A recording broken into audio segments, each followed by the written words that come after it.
Mas eu queria voltar um pouquinho aí nessa história da Índia, porque essa história do carro preso que culminou na história do lixo, né, tem muito dessa relação de vocês estarem aí com um grupo de pessoas ajudando vocês a liberar o carro de vocês lá no porto para conseguir seguir viagem.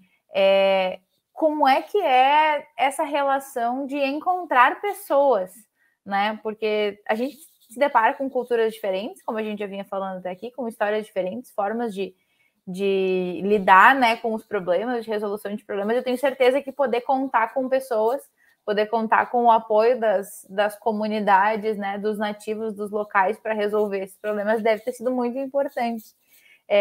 Que peso tem esse apoio, né, das pessoas, essa união para poder seguir essa viagem longa aí? Total, né? Total. Até pelo seguinte, eu costumo até comentar sobre isso. Imagina você com um problema na Índia, né? E os teus pais aqui no Brasil, meio mundo de distância, tipo meio-dia de distância de fuso horário, né? Lá meia-noite, lá meio-dia, né? Então, assim, imagina você tendo um problema, ligar para eles, para preocupar eles, e você não tem nem chance de acalmar eles depois, dizer. Então, uma coisa que a gente simplesmente se desprendeu, principalmente no sentido de problemas, foi de casa, né? Eu vou agora pular da Índia lá para o extremo leste da Rússia, o Oriente Russo, né? Nós tivemos problemas de congelar o diesel por causa da temperatura. Né? O carro simplesmente parou a menos 55 graus de temperatura. Meu Deus. Tá? O que a gente tem que fazer? Vai ligar para casa, para o teu irmão? Eles não têm o que fazer, até porque eles estão... nem fazem a mínima ideia do que é isso. Eles não fazem ideia do que estava acontecendo, eles não teriam como ajudar. Então, assim, ó, a gente depende única e exclusivamente das pessoas que estão ao nosso redor naquele momento, né? Então, assim, mas esse é o gostoso da viagem, né? Eu digo até o seguinte, né? Eu comecei as minhas viagens fazendo viagens de moto sozinho. Quando você viaja sozinho, você tem uma oportunidade muito legal, porque você está sozinho. O ser humano não foi feito para viver sozinho, né? A não ser alguns ermitões aí que conseguem, né? Mas o ser humano foi feito para viver em grupo. Então, se você está viajando sozinho, você busca conhecer cada vez mais pessoas. Quando eu viajo com a Michele, de certa forma, a gente já é um grupo pequeno ainda, a gente depende de muitas outras pessoas, mas, de certa forma, a gente já supre uma certa necessidade, né, dessa interação. E quanto maior o grupo, menos você precisa do meio externo, né?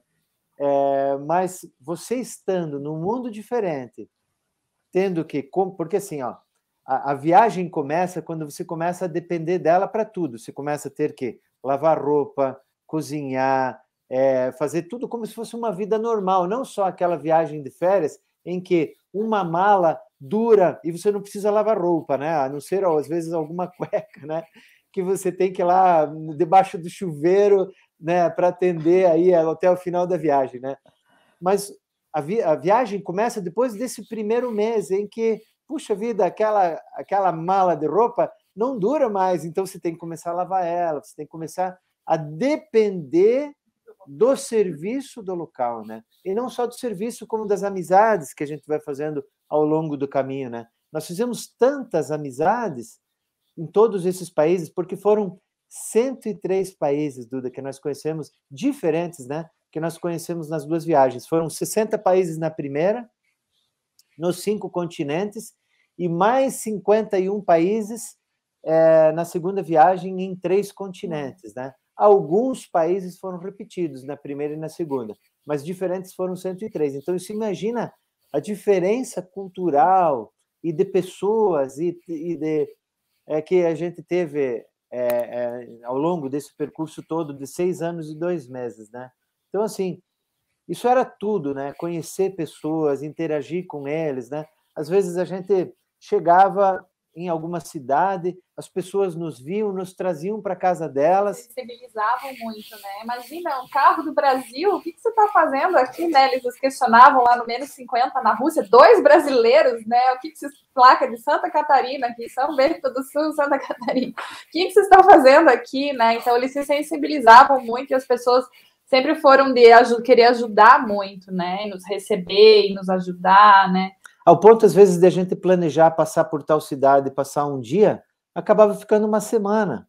Por quê? Porque a gente era tão bem recebido e as pessoas não nos deixavam partir, sabe? Amanhã a gente parte. Não, daí chegava amanhã, a gente, não, então vamos deixar mais um dia. E passava uma semana lá com eles, né? Porque a gente era tão bem recebido. Amizade sempre fizeram... até tem uma frase muito legal que a gente menciona no nosso primeiro livro, que é o seguinte, né? Quanto mais amizades, maior a nossa sorte, né? Porque isso tudo vai, sabe, de certa forma se tornando mais fácil, né? As pessoas nos ajudam, nos levam para os lugares que é mais fácil para a gente resolver problema mecânico, para resolver tudo que a gente precisa, né? Se tornava muito mais fácil. E é nesses momentos também que, claro, há uma troca maior, né? E de aprendizado, a gente aprende mais sobre essas culturas, ver mais de perto o dia a dia deles. Muitos nos recebiam na casa deles. Então, com certeza, esse aprendizado sobre as culturas, essa troca de informação era muito maior, né? Claro que uma coisa que a gente percebeu, assim, que culturas muito diferentes, era mais difícil essa interação por a gente não ter essa identificação tão próxima, né? Era mais fácil fazer amizade em lugares que as pessoas têm mais o estilo do Brasil, por exemplo. Com certeza a aproximação era mais fácil, né? Essa troca e interação. E até a manutenção da amizade, né? Sim. A manutenção, tipo, nós mantemos amizades com pessoas do mundo todo, mas principalmente de lugares em que essa conexão era melhor, né? Que era mais parecida, né, Michele? Sim, com certeza, algumas culturas desses países mais muçulmanos é mais difícil, né, a gente conseguir essa conexão. Por a gente não se adequar, talvez se eu fosse falar com eles, eu teria que estar coberta, né, aqui, mesmo aqui do Brasil. Então, isso acaba dificultando essa continuidade, né, de contato, né?